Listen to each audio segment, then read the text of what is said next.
Hola amigos. This video we're going to talk about los superlativos. It's like our comparatives that we've been learning, but now we're going to compare to more than one thing. So really it's pretty much a nice formula that we have to remember. So kind of a blend of some of the previous things you've been learning about.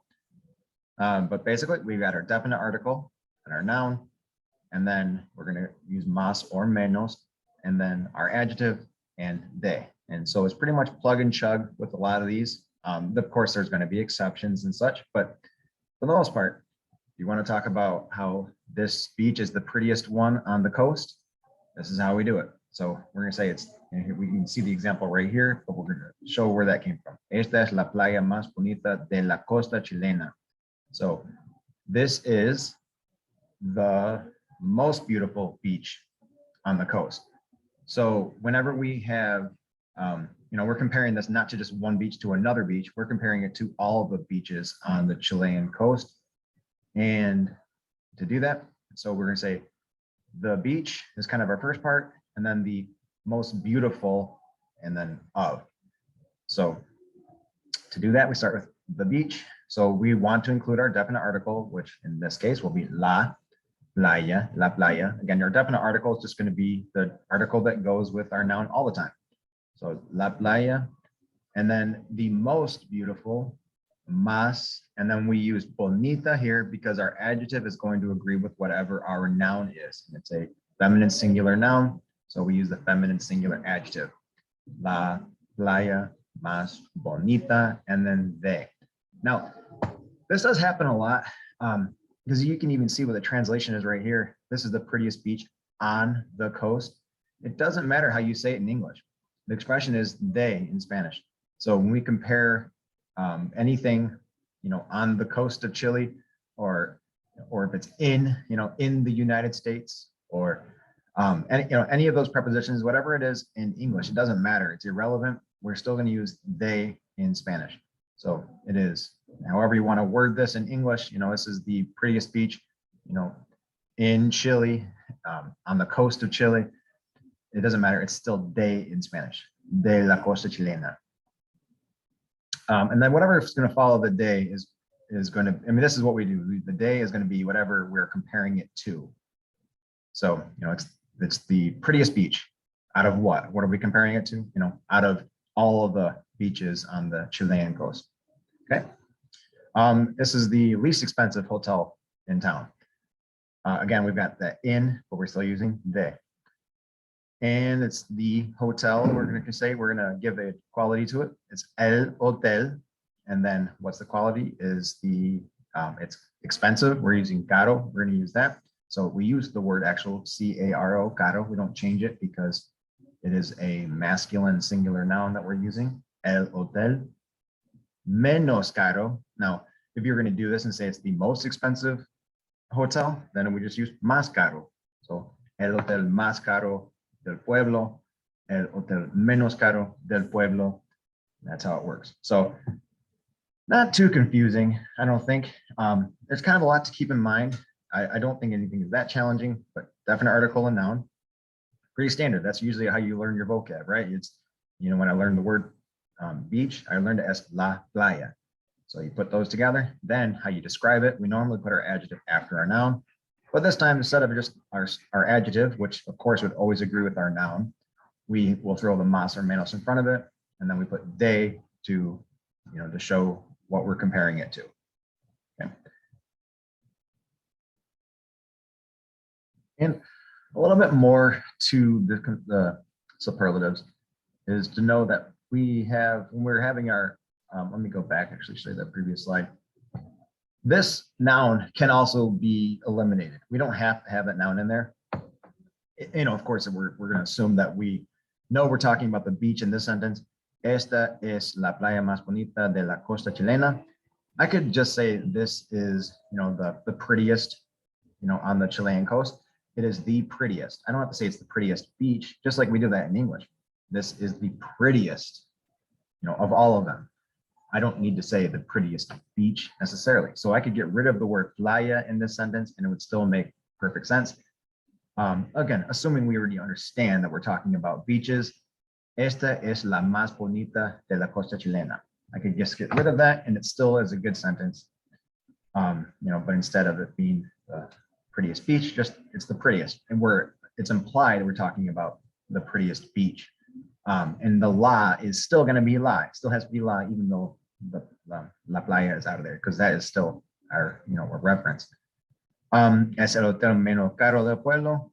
We can say es el menos caro. It's the cheapest one, or it's the least expensive one in town. We don't necessarily have to specify el hotel. We know it's implied. So here's a couple more examples. Me gustaría comer en el restaurante más elegante del barrio. I'd like to eat at the most elegant restaurant in the neighborhood. And then here we say Las Dos Palmas es el más elegante de la ciudad. This is the most elegant in the city. We didn't have to say el restaurante más elegante. We just said el más elegante, and it's understood that we're comparing it to we're talking about the restaurant, and we're comparing to the rest of the city. Again, notice here, de la ciudad, translating here, in the city, still use de. Okay. A little more information here. El restaurante más elegante de. We've got our whole formula there. Definite article, noun, más, adjective, masculine, singular adjective, because restaurante is masculine and singular, and then de. Now that it is formed in a del because we're comparing it to el barrio. So we know we have to put that together to make del. All right.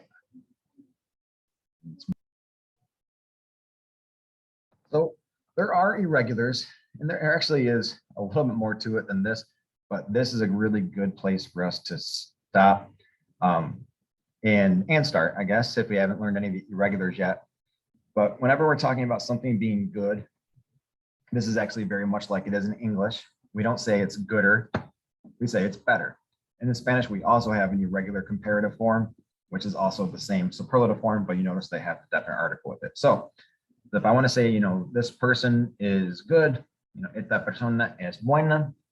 In fact, they're even better than that person, de hecho, and es, I wouldn't say es más buena. I want to say that they're not that they're gooder, I guess is how it would work in English, but just that they're better, es mejor. And that mejor equals what you might think of as más bueno que, or más bueno. We won't have a más in there. They'll just have, instead of es más adjective que, we'll just say es mejor que. So we don't throw the más in there or the menos in there. We just throw mejor. We'll replace those two words. So más bueno is actually equals mejor. Still going to have que after it if we are using a superlative. Comparative. If we're using a superlative, we're talking about the best person, es la mejor. And then whatever we're comparing it to, so es la mejor del mundo. It's the best in the world. Es la mejor del mundo. Es la persona mejor del mundo. Also the option. Remember, we just talked about that. With superlatives, you can throw in the noun, or you can take the noun out, as long as your definite article still agrees with what you're referring to. So same thing happens with bad. Someone's not badder in English, and they're not más malo in Spanish. We're going to use peor. So again, instead of más malo, we use the word peor simply. Es peor que. Es el peor de. Again, with an adjective, or with the noun, with it or without it is okay. And then grande, same deal. Grande, mayor, and pequeño, menor, viejo, mayor, joven, menor. Now notice we've got here, these are not irregular in English. So, I can't really make any bad examples here because, well, they will be bad examples if I try to use that, because we do have bigger and we do have smaller, older, younger, youngest, oldest, smallest, biggest, right? Those exist. In Spanish, not really. So we use this more, though we're talking about, the bigger brother, my big brother, the biggest brother, the eldest brother, es el mayor. So es mi hermano mayor. We would use, mayor instead of más grande. And same thing, my younger brother or smaller brother, es mi hermano menor. And that's really using these. Now, if we're talking about specific sizes, this is bigger than something else. This is, this house is bigger than that house. Then we are going to use es más grande que. Es más grande que, es más pequeño que. But that's if we're talking about literal size. But if we're talking about that,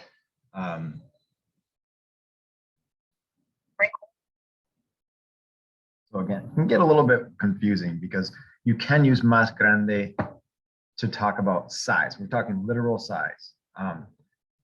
But you can also use mayor when you're talking about size too. So la casa es más grande, esta casa es más grande que la mía. This house is bigger than mine. Es más grande. But I can also say, esta casa es mayor que la mía.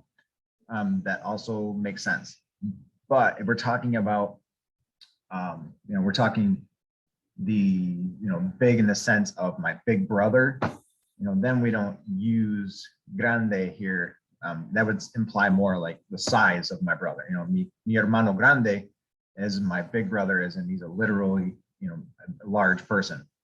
So, try to keep that consistent. My bigger brother, my biggest brother, or my biggest sister is mi hermana mayor. She's bigger than me. Ella es mayor que yo. In same sense here, we're using same words too, mayor, menor, with talking about age. Now, this doesn't have to be with your siblings only. You can talk about, my friend is older than me, es mayor que yo. This person is younger than he is. Then, esta persona es menor que él, younger than him. Than he is. All right, so not too bad. Just a little bit confusing with those last four because they're not irregular in English, but they are in Spanish, and only sometimes.